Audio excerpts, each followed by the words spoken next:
Mary, one of these days This is Dennis, and Dennis has a story to tell about his first time up in the haunted woods, right prior to the tour. You want to tell him about what the tree story, Dennis? Yeah, I went into the haunted woods because I'd been familiar with it. I didn't know it was haunted, but I knew where the parking lot was. So me and my girlfriend decided to, take an afternoon stroll through there. At least I did. It was rather hot, and she stayed in the van with the air conditioning on, and I took my dog and we walked on the trail.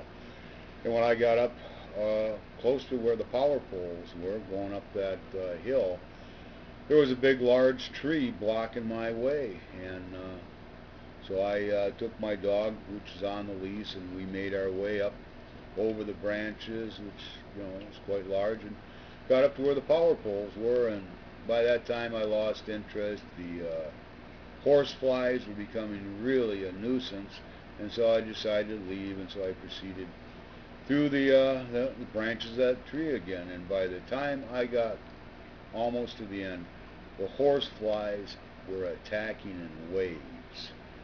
I ran out of that woods like I had been shot out of a cannon, and there the van where my girlfriend was waiting for me, the horse flies were swarming around.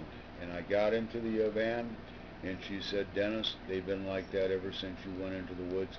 And she said they are bouncing, they are trying to attack the van. And I thought she was kidding, but there they were, bouncing off the windows like it was something personal. And as we drove off, they surrounded the van until we left the edge of the woods, and then, or the edge of the parking lot, when they left us be.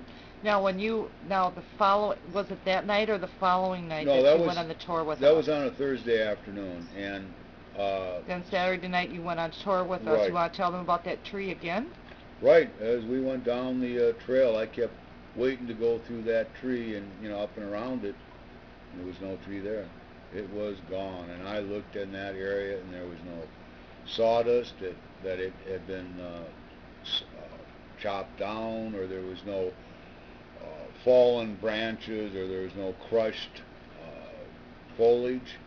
And I asked one of your former employees that had been on there, that had went down that same trail the next day on a Friday, and she said she didn't see it, that they don't do maintenance on that trail.